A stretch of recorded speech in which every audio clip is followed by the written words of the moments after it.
Hello everyone, welcome to our channel. Hi Sayis, a brief intro about me.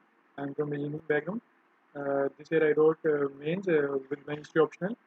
So आज हम topic करने वाले that is one of the important topic of pre की बात करें mains की बात करें that is agriculture and food management.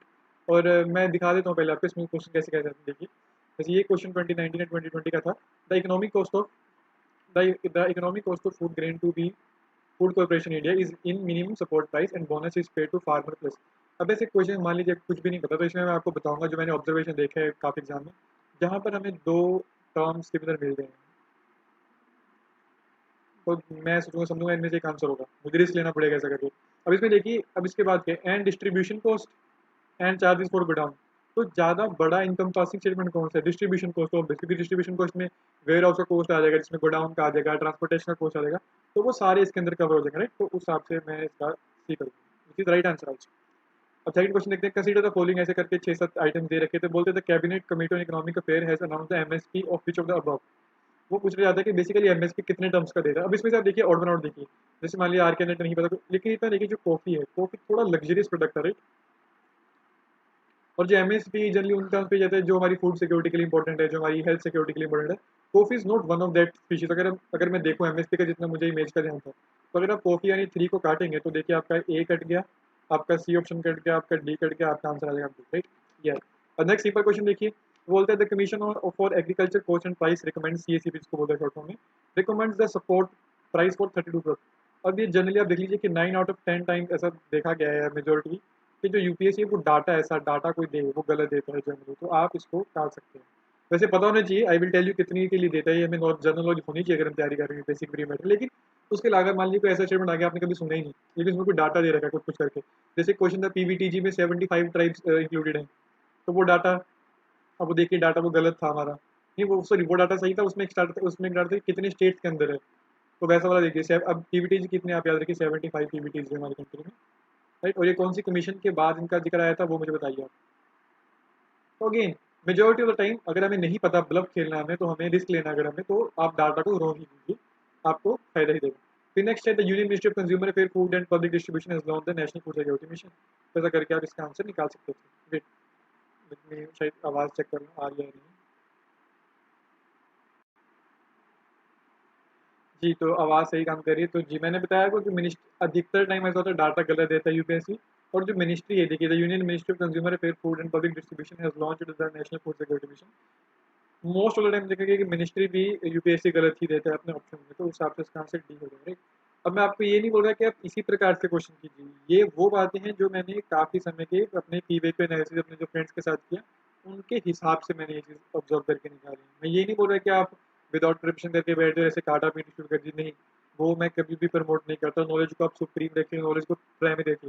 लेकिन अगर कोई ऐसा क्वेश्चन आ गया जो अनएक्सपेक्टेड है और आपको समहाउ वो क्वेश्चन करना ही करना है प्री के अंदर तो उसमें आप ये 3-4 पैरामीटर्स पे उस क्वेश्चन में उस स्टेटमेंट में चीज़ें ढूंढ सकते हैं कि क्या ऐसा कुछ लग रहा है उन क्वेश्चन के अंदर ताकि हम उसे एलिमिनेट कर सकें राइट. ऑब्जर्वेशन हैं ऑब्जर्वेशन से एलिमिनेशन कर रहे हैं ब्लाइंडली नहीं कर रहे. मैंने एनालिस किया पेपरों का तो पता लगा कि ऐसे ऐसे यूपीएससी हमें मौका देता है ईजी करता है मान लीजिए तो वहाँ से निकालेंगे राइट. तो हम चलते हैं अपने मेन डॉक्यूमेंट की तरफ.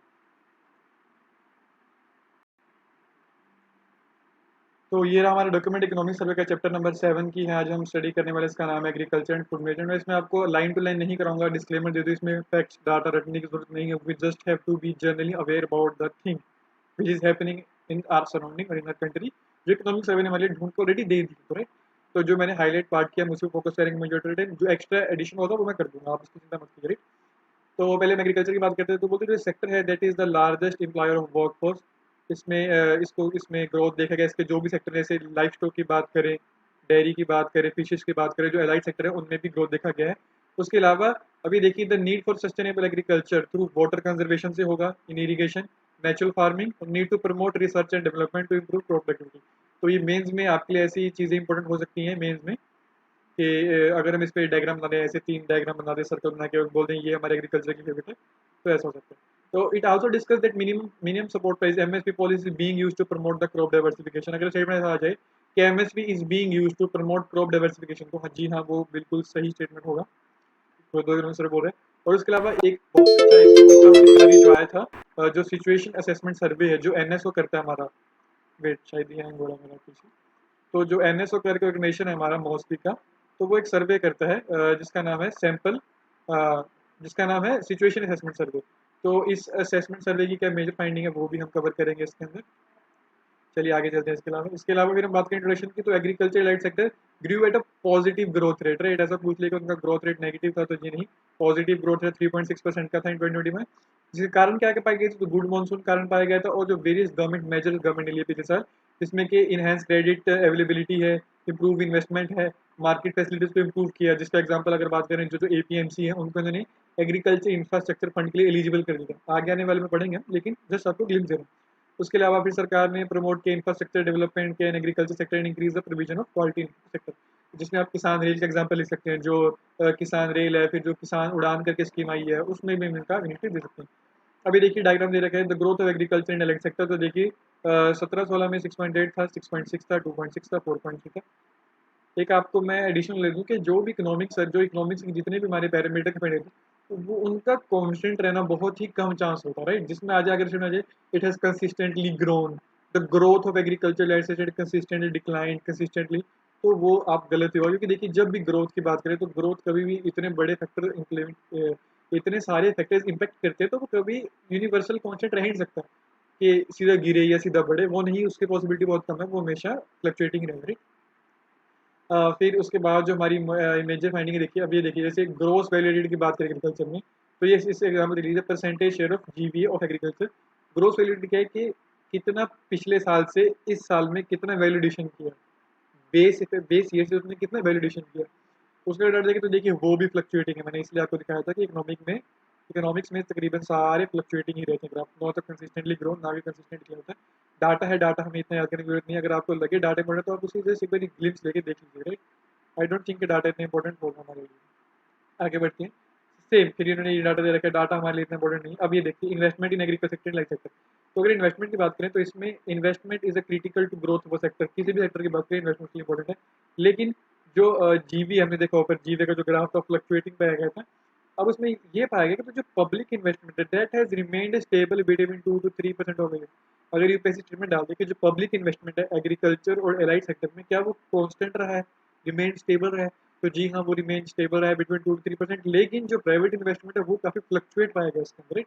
तो प्राइवेट इन्वेस्टमेंट में काफ़ी फ्लक्चुएशन पाया गया है, और जो हमारा गवर्नमेंट का एक्सपेंडिचर है उसमें 2 से 3% के बीच में उसको स्टेबल माना गया। तो उसके अलावा अगर हम बात करें कि क्या क्या इन्वेस्टमेंट के तौर पे देखा गया, तो उसमें higher access to concessional institutional credit to farmer ये दिया गया है। Then greater participation of private corporate sector, इस पे फोकस करने के लिए कहा गया है ना। तो ये सब चीज़ें हैं कि ताकि जो प्राइवेट सेक्टर है हम उसको इंकरेज करें, ताकि वो हमारे एग्रीकल्चर में आ सके, राइट। तो वो सब चीज़ें प्रमोट करने की जरूरत है। ये इतना जनरल ऑब्जर्वेशन है, आप इनको वैसे भी याद रखेंगे। उसके अलावा अगर हम बात करें, तो edible oil one of the important topic है। एडिबल ऑयल्स की फाइंडिंग सबसे इंपॉर्टेंट है हमारे लिए, इसमें बहुत अच्छी फाइंडिंग आई है हमारी, we will try to learn it. और एडिबल ऑयल का हर साल क्वेश्चन आ ही रहा है कि हमारे लार्जेस्ट हमारा जो इम्पोर्टर है वो कहाँ से होता है, कितने परसेंट इम्पोर्ट करते हैं, प्रोडक्शन का एडिबल ऑयल क्या है, जो हमारा क्रूड पाम है उसके, तो वो हम समझेंगे, ठीक है। तो ये बोलते हैं India is one of the major oil seed growing country. अब ये स्टेटमेंट नहीं लगता है कि हम तो कभी इंपोर्ट कर सकते हैं, जैसे लगता है तो major oil seed growing country है, बट नहीं। ये देखिए, India is the world second largest consumer and number one importer of vegetable oil. अगर हम वेजिटेबल ऑयल की बात करें, जो हम अपनी खाने में नॉर्मली यूज करते हैं, तो उसमें अगर बात करें, तो second largest consumer and largest importer है, number one importer vegetable oil के, and we are one of the major oil seed growing country. अगर हम इसकी बात करें, तो ऑयल सीड प्रोडक्शन इंडिया में वो स्टेडली इंक्रीज देखा गया। अब देखिए ग्रोथ की बात है, तो ये याद कर लीजिए कि ऑयल सीड प्रोडक्शन इंडिया में स्टेडली इंक्रीज हुआ है सिंस 2016 से। मतलब अगर पिछले 4-5 साल की बात करें, तो उसमें कंसिस्टेंटली ग्रोथ देखा गया है ऑयल सीड के बच्चे में। इसको आप स्टार मार्क याद कर लीजिए। लेकिन at the same time the oil production in India has however lagged behind its consumption necessitating import of edible. अब मान लीजिए मेजर प्रोड्यूसिंग कंट्री है, अब इतना यूज़ करते हैं हम कि हमारा जो प्रोडक्शन है वो हमेशा लैग करता है हमारे इंपोर्ट से, ऑब्वियस ही बात है, तभी तो हम नंबर वन इंपोर्टर हैं। और जो as per the OECD FAO, इसकी जो ऑर्गेनाइजेशन ऑफ इकोनॉमिक एंड जो डेवलप्ड कंट्रीज का है, और जो FAO है, उनकी जो एग्रीकल्चर आउटलुक आती है, देख लीजिए एग्रीकल्चर आउटलुक किसकी आती है, इन दो ऑर्गेनाइजेशन का कंबाइनेशन एफर्ट होता है। एग्रीकल्चर आउटलुक रिपोर्ट है जो जो 2021-30 की है, उसने बोला कि India is projected to maintain high per capital vegetable oil consumption, ठीक है। अब उसमें अगर बात, अब देखिए trends in production of oil seed, right. तो अगर हम 16-17 के बाद देखें, तो 16-17 के बाद देखिए कंसिस्टेंटली ये इम्प्रूव हुआ। उससे पहले काफ़ी फ्लक्चुएटिंग था, लेकिन 17-16 के बाद जो इकोनॉमिक सर्वे ने फाइंडिंग किया कि इसके बाद से 1-2-3 पिछले 5 साल से हमारा परफेक्ट कंसिस्टेंटली ग्रो रही है। ये आप ध्यान से देखिए, यहाँ पे यूपीएससी क्वेश्चन बना सकते हैं। अब ये डायग्राम देखिए, प्रोडक्शन ऑफ इम्पोर्ट। अब मैं डायग्राम क्यों दिखा रहा हूँ आपको ये वाले पर्टिकुलरली, क्योंकि यूपीएससी ऐसे क्वेश्चन पूछते हैं कि जो हमारा इम्पोर्ट है दैट इज 50% हाई है या कितने परसेंट हाई है ना, तो वैसे क्वेश्चन यूपीएससी पूछ रहा है, इसलिए आपको ग्राफ दिखा रहा है। अभी देखिए, ये ग्राफ है प्रोडक्शन एंड इम्पोर्ट ऑयल, कितना प्रोड्यूस कर रहे हैं ये ग्रीन बार में और कितना इम्पोर्ट। अब देखिए, ये देखिए, ये 6.6 था, 13.9, हम ऑलमोस्ट डबल के आसपास इंपोर्ट कर रहे थे, जितना प्रोड्यूस कर रहे हैं उसके ऑलमोस्ट डबल। 7.3, 14.6, 15.3 कर रहे हैं, 7.4, 14.8, ऑलमोस्ट ऑलमोस्ट 50% के आसपास हम इंपोर्ट करते हैं, जितना हमारा नीड है। ये मैं ऑयल की बात कर रहा हूँ, एडिबल ऑयल्स की बात कर रहा हूँ, राइट, एडिबल ऑयल्स की बात करें। इसके अलावा अगर हम बात करें तो जो सरकार का एक मिशन था हमारा, national food security mission, all चीज़ के टर्म में, क्योंकि वो हमारी फूड सिक्योरिटी के लिए ऑब्वियस ही बातें पड़ रहे हैं, हमारे खाने में होता है।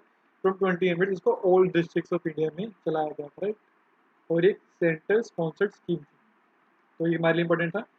उसके अलावा अगर हमारे अंडर दिस स्कीम जो फिर ये जो फिर 2021 में सरकार स्कीम करी, national mission edible oil palm, इसमें सरकार ने देखिए हमारे जो मेजर 2 इम्पोर्ट कंट्रीज हैं वो कौन कौन से हैं, मलेशिया, इंडोनेशिया, वो दोनों ट्रॉपिकल एवरग्रीन फॉरेस्ट है। अब सिमिलरली फॉरेस्ट हमारे पास जाते हैं अंडमान निकोबार में और नॉर्थ ईस्ट में। तो सरकार ने अंडमान निकोबार और नॉर्थ ईस्ट में इसको प्रमोट करने के लिए उन 2 रीजन को चूज किया था, ताकि हम यहाँ पे पाम ऑयल की प्रोडक्शन करेंगे, so that we achieve self sufficiency, self sufficiency, right, right. तो इसके चलते हमने ऐसे किया। अब इस स्कीम की बात करें तो first time government India will price assurance, जैसे एमएसपी देता है वैसे पाम ऑयल के लिए एमएसपी नहीं दिया था, लेकिन फार्मर्स को प्रमोट करने के लिए गवर्नमेंट ने पहली बारी प्राइस एश्योरेंस दिया to oil palm farmers for the fresh food bunches, कि अगर वो पाम ऑयल उगाएंगे तो उनको हम एश्योरेंस दे देते हैं। और इसके अंदर नाम क्या रखा, इसका नाम रखा viability price, right? This will be known as the viability price, which will protect the farmer from the fluctuations of the international crude palm oil prices.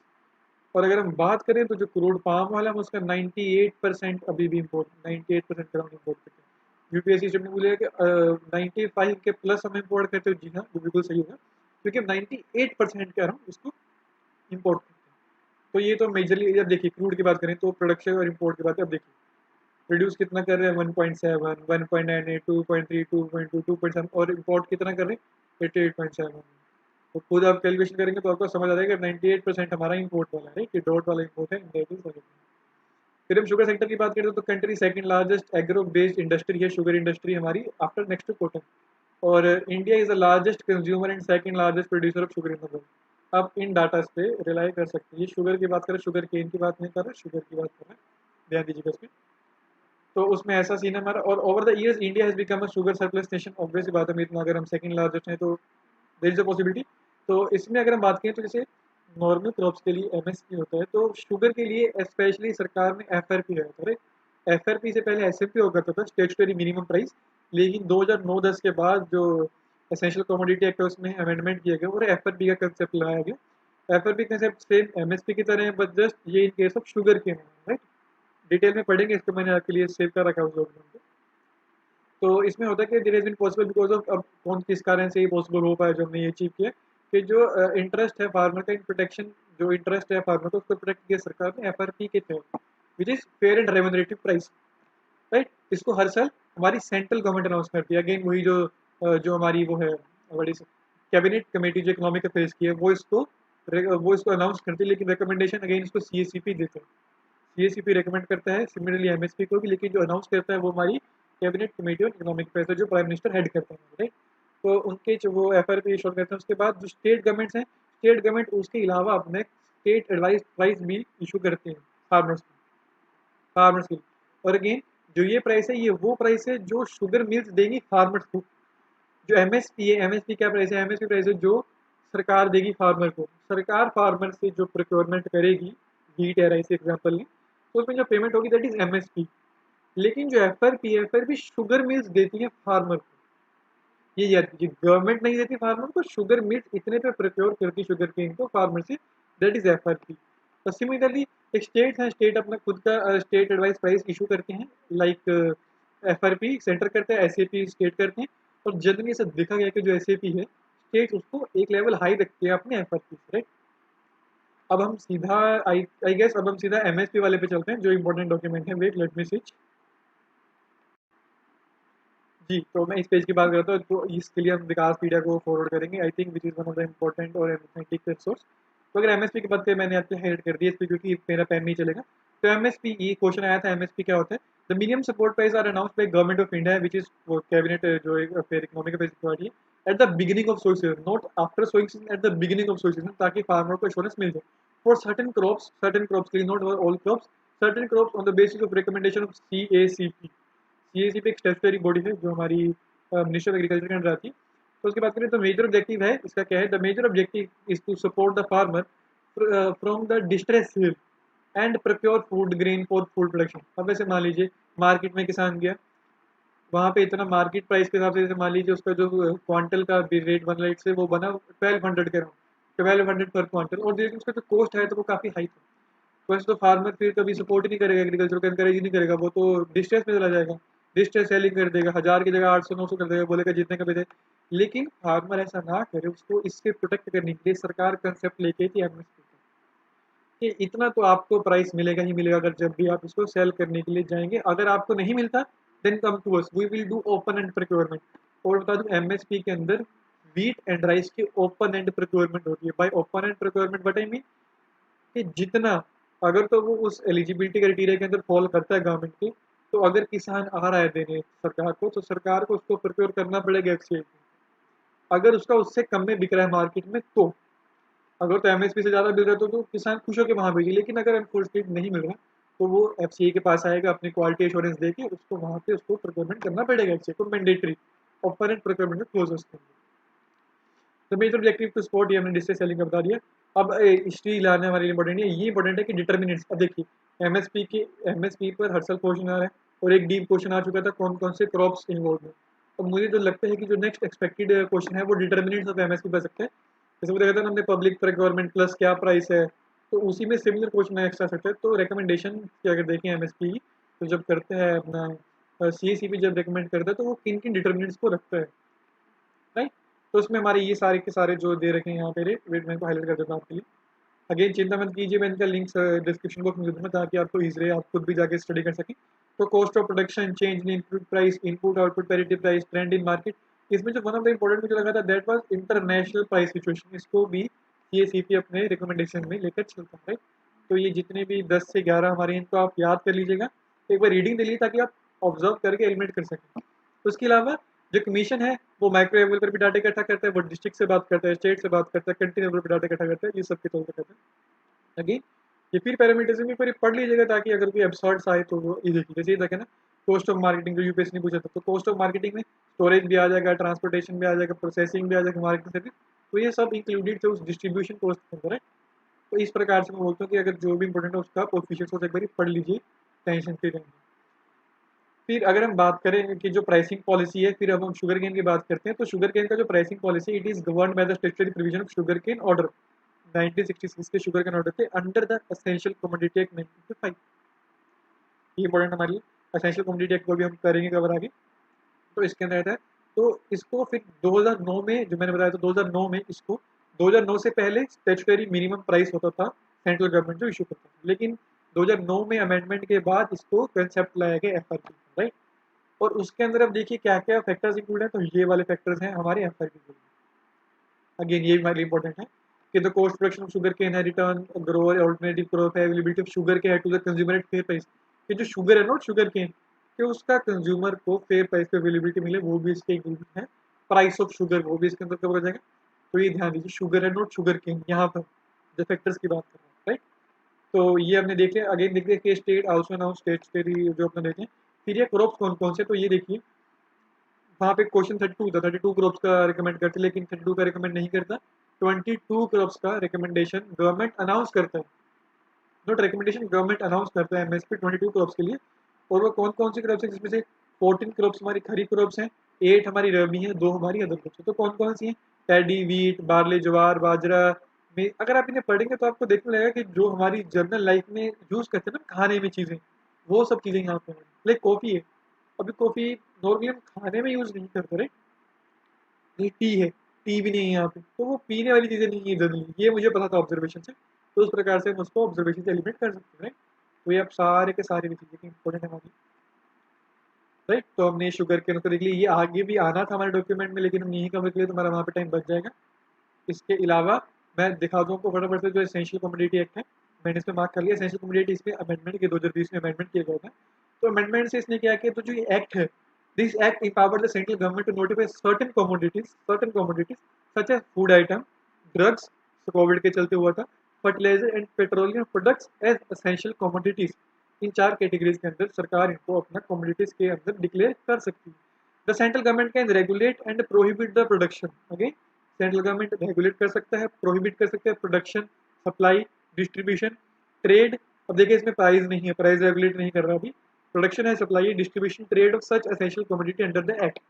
लेकिन वो किन किन चीज़ों, किन किन सर्कमस्टांस में कर सकते हैं, that is only under extraordinary circumstance. और वो एक्स्ट्रॉर्डिनरी सर्कमस्टांस कौन कौन से, ये देखिए, such as war, famine, extraordinary price rise, natural calamity और ग्रेव नेचर। अभी ग्रेव नेचर अगेन बहुत वेग है, इसमें सरकार कोई भी ग्राउंड लगा के इसको कर सकती है। उसके बाद अगर हम बात करें कि कब प्राइस एक जो अलार्मिंग रेट होगा, तो वो बोल रहे हैं इम्पोजिशन स्टॉक लिमिट, जो स्टॉक की लिमिट लगाएगी सरकार, तो वो कब लगाएगी, stock limit will be impose on agriculture produce only if there is, अगर तो इसमें 100% का रिटेल प्राइस में हाइक देखा गया हॉर्टिकल्चर प्रोड्यूस के चक्कर में, और अगर non perishable agriculture food item है, अगर उसके प्राइस में 50% का हाइक देखा गया है, तो सरकार स्टॉक लिमिट लगा देगी ईसीए के तहत। लेकिन वो प्राइस कब से देखेगी, तो जो वो इंक्रीज है प्राइस में, the increase will be calculated over the price of prevailing 12 month. वो 12 महीने पहले का प्राइस था और अब क्या प्राइस है। अगर उसमें 100% या 50% का हाइक आ चुके, तब वो स्टॉक लिमिट लगा देगी। या तो 12 महीने वाला हमारा ग्राउंड है, अदर देन दैट, या फिर अगर उसका जो एवरेज रिटेल प्राइस रहा है पिछले 5 साल, विच एवरेज लो है। अगेन 2 ग्राउंड है, जो सा लो रहेगा उसमें से देख के उसको लगा देंगे। अब हम वापिस चलते हैं हमारे उस पे डॉक्यूमेंट पे, गवर्नमेंट सर्वे वाले पे। तो आई एम रियली सॉरी, मैंने अभी जब मॉड्यूल चेक किया तो मुझे पता लगा कि मेरे कुछ पिछले जो वीडियो के पार्ट थे जहाँ मैंने विंडोज़ को चेंज किया अपने, तो वहाँ पर मेरा कैमरा नहीं आ सका अनफॉर्चुनेटली। तो I am really sorry for that, अगर उससे आपको कोई इनकन्वीनियंस हो, लेकिन अब आई विल मेक श्योर कि अब ये मेरा पूरा प्रोसेस चलता है, राइट। तो आइए अब हम वापस चलते हैं नेक्स्ट पे, जो हम कर रहे थे। तो ये हमने एफआरपी के बारे में, एमएस वगैरह डिटेल में कर लिया, क्वेश्चन इंग्लिश का। अब जो नेक्स्ट इंपॉर्टेंट पार्ट है, दैट इज ये हमने कर ही लिया, मोस्टली सारा कवर है हमारा। That is price policy MS की। तो गवर्नमेंट क्यों लेके आती है remunerative price, to grow the produce with view to encourage high investment in production, ताकि फार्मर को एनकरेज करें इन्वेस्टमेंट प्रोडक्शन के लिए। अब इसमें एमएसपी 22 क्रॉप्स के लिए आता है। सीएसीपी इसको सीएसीपी इसको रेकमेंड करता है, और स्टेट गवर्नमेंट के साथ और सेंट्रल के साथ प्रॉपर ड्यू कंसिडरेशन के साथ। 22 क्रॉप कौन कौन से, 14 खरीफ हैं, 6 रबी हैं, 2 कमर्शियल क्रॉप है। और इसके अलावा जो MSP for toria and dehusked coconut है, that are also fixed on the basis of MSP of rapeseed, mustard and copra respective. तो ये आप इसके क्वेश्चन आ सकते हैं, यूपीएससी नेक्स्ट क्वेश्चन बना सकते हैं। सिमिलरली हमने देख लिया कौन कौन से फैक्टर से डिटर्मिनेंट्स यूज करते हैं, ये उस शीट में है, लेकिन आप यहाँ से भी कर सकते हैं, वहाँ से भी कर सकते हैं। I will provide the link. फिर एमएसपी, अगर एमएसपी डिसाइड कैसे होता है, तो देखिए MSP at the level of 1.5 time the cost of production. जितना कॉस्ट ऑफ प्रोडक्शन आता है इंटरमीडिएट्स के चलते, तो उसका 1.5 टाइम्स गवर्नमेंट रखता है अपना एमएसपी। अभी मैं बताता हूँ आपको, जो एमएसपी रहता है उस पर 2 तरीके का है, राइट। एक होता है ए टू डिटर्मिनेंट, एक होता है A two plus F L, जो हम करंटली यूज कर रहे हैं, that is A two plus F L, where F L simply family labour की बात करते हैं। और एक होता है C two, which is desired, जो होना चाहिए, जिसके अंदर रेंट भी कवर होगा लैंड का, राइट। तो अब हम देखते हैं A two plus F L और सी टू में क्या डिफरेंस है, ब्रीफ डिफरेंस, हम इसको कवर कर लेते हैं। तो wait, let me switch again. जी, तो मैं इसी की बात कर रहा था, जो हमने ए टू एफ एल की बात की। वेट, मैं ट्रांसलेट कर रहा हूँ। तो विच कॉस्ट ऑफ प्रोडक्शन जो लेता है, तो which cost of production cost taken by MSP. तो द सीएसी भी अभी फिलहाल करंटली वो both A two and F L को लेते हैं, and C two cost by recommending MSP, right. तो हम देख लेते हैं कि अब ये कौन कौन से रहते हैं। A two cost all the paid out expense both in cash and kind incurred by farmer on seed की बात करें, फर्टिलाइजर की बात करें, केमिकल की बात करें, हाई लेबर की बात करें, फ्यूल, इरिगेशन। और उसके अलावा जो A two F L cover actual paid out cost plus the imputed family labour. आप याद कर सकते हैं जो एफ एल सब लेबर है। और C two, the C two cost account of the rentals and interest forgone on and fix capital asset. अगर वो कोई रेंट पे लैंड लिए है, वो सब चीज़ें, तो इन सबको भी इंक्लूड किया जाता है उसके अंदर। तो ये सी टू था, ए टू था, ए टू प्लस एफ एल था, ये हमारी मेजर थे। इसके अलावा जो एमएसपी देख लिया 22 करोड़ के लिए आती है, ये हम इनसाइट का इस समय यूज़ कर रहे हैं, राइट, जो डॉक्यूमेंट हम यूज़ कर रहे हैं।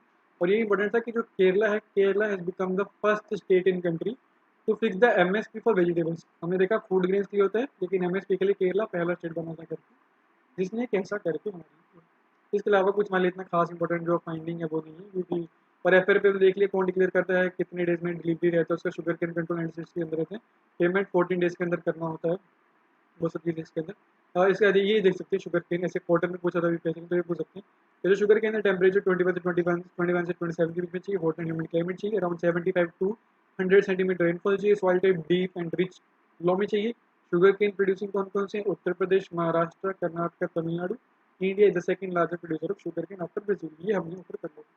इसके अलावा अगर हम बात करें एपीएमसी सर, एपीएमसी को प्रमोट करने के लिए हमारी गवर्नमेंट ने जो एग्रीकल्चर इंफ्रास्ट्रक्चर फंड है उसके में भी एलिजिबिलिटी दे दी है। तो अब हम पढ़ लेते हैं एग्रीकल्चर इंफ्रास्ट्रक्चर फंड क्या है, वो थोड़ा हमारे लिए बदल नहीं होता। तो again let's jump to that, मैं वो पेज खोल लूँ, जस्ट गिव मी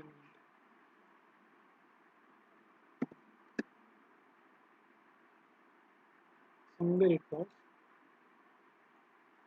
टाइम पर कैसा ना कोई चीज़ मिलती नहीं जब आप ढूंढ रहे हैं कहीं से, अक्सर वो करना जी। तो ये एग्रीकल्चर में सोचे तो ये 1 लाख करोड़ के अराउंड इसका था जो फंड था हमारा। तो इसमें क्या गया था, इसमें जो हमारे इसमें मेजर बूस्ट के लिए to strengthening of primary agriculture cooperative society जो होती हैं उनको इसके अंदर कवर कर लिया गया, राइट, 1 ईयर आफ्टर। अभी जो लेटेस्ट मॉडिफिकेशन कौन कौन से थे, जो eligibility at has now been extended to देखिए स्टेट एजेंसी एंड एपीएमसी। फिर ये हमारे इंपॉर्टेंट नहीं है, इसको पढ़ लीजिए। नेशनल स्टेट फेडरेशन को एक्सटेंड कर दिया गया था, फेडरेशन ऑफ फार्मर एफपीओ को एक्सटेंड कर दिया गया था, सेल्फ हेल्प ग्रुप को एक्सटेंड कर दिया गया था। लेकिन अब हम देखते हैं इसमें होगा क्या। और एपीएमसी की बात करें तो इसमें अगर इंटरेस्ट सबवेंशन मिलेगा 4 टू 2 करोड़, अगर आप 2 करोड़ लेंगे तो उसको इंटरेस्ट सबवेंशन मिलेगा which will provided in each project of the different infrastructure. अगर आप एपीएमसी में इंफ्रास्ट्रक्चर प्रमोट कर रहे हैं तो उसमें आप इसके तहत इंटरेस्ट लोन ले सकते हैं। तो अब इसमें पावर किसको डेलीगेट कर दी गई, तो power has been delegated to ministry of agriculture and farmer welfare. Ministry कौन से याद कर लीजिए, सॉरी। तो जो पीरियड है फाइनेंशियल फैसिलिटी का इसको एक्सटेंड कर दी गई, पहले 4 साल के लिए था, अभी 6 साल के लिए कर दिया गया, राइट, ये कर देगा। उसके अलावा अब जो उसका पीरियड था वो एक्सटेंड कर दिया गया है 13 साल तक। अब ये 2032 से 33 तक चलेगी हमारी ये वाली। अगेन मैंने बताया था under this scheme ₹1 lakh crore will be provided by banks, bank देगा सरकार नहीं, and financial institution as loan with interest subvention of 3% per annum and credit guarantee cover over CGMT, इसी लोन अप टू 200 करोड़। जो मैंने एमएसएमई का क्रेडिट गारंटी ट्रस्ट रहता है जो एमएसएमई के लिए, उसमें 2 करोड़ तक का लोन देना है। It is a medium and long term debt. वो पूछ ले शॉर्ट टर्म है कैसे है, तो जी नहीं, वो मीडियम एंड लॉन्ग टर्म के लिए। टाइम देखिए 10 साल तक है तो लॉन्ग टर्म देगा। तो ये इंपॉर्टेंट था। अगेन अब हम चलते हैं वापस अपने डॉक्यूमेंट पे, वेट मैं उसको निकाल लेता हूँ डॉक्यूमेंट को। तो वो जो डॉक्यूमेंट था, wait let me select that document जी। तो ये हमारे लिए इंपॉर्टेंट था। फिर हमने उसके बाद की जो क्रॉप डाइवर्सिफिकेशन की बात करें तो crop diversification is use to tool promote sustainable agriculture reduction. इस हमारे लिए खास खास इंपॉर्टेंट है, मीन्स के लिए इंपॉर्टेंट है, हमारे लिए इतना खास इंपॉर्टेंट नहीं। लेकिन ये देखिए जो कि जो क्रॉपिंग पैटर्न है it is skewed to the cultivation of sugar cane paddy wheat, जिस कारण से हमारा जो वाटर लेवल है काफी डिप्लीट किया जाता है। ये आप देखिए अगर बेसलाइन वाटर स्ट्रेस की बात करें तो ये देखिए जो ये पूरा का पूरा रीजन है जहाँ पे वीट जो ग्रीन एग्रीकल्चर वाला रीजन हमारा, तो वहाँ पे सबसे ज़्यादा एक्सट्रीमली हाई हमारी वाटर स्कैसिटी है, राइट। तो ये देखने वाली बात है हमारी। और अगर हम पंजाब हरियाणा की बात करें तो वहाँ पर तो काफ़ी ज़्यादा पानी गिरा हुआ होता है, which is one of the reason problem.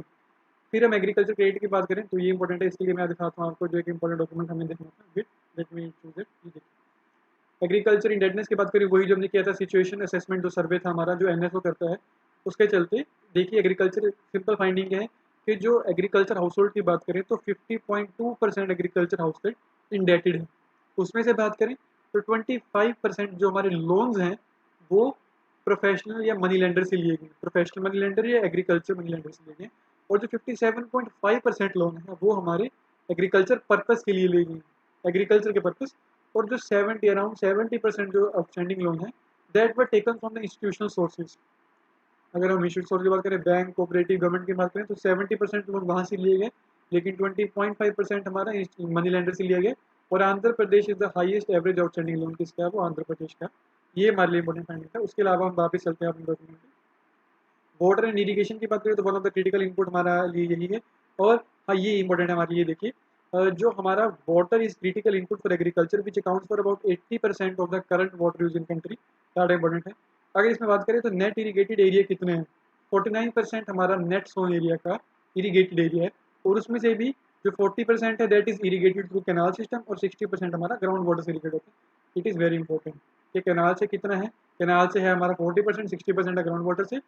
और उसके अलावा अगर हम बात करें तो जो हमारी कंट्री का ओवरऑल जो स्टेज ग्राउंड वाटर डेवलपमेंट का है, उसका अगर रेशो की बात करें, रेशो यानी कि जो ratio annual ground water draft का ground water availability that is around 63%।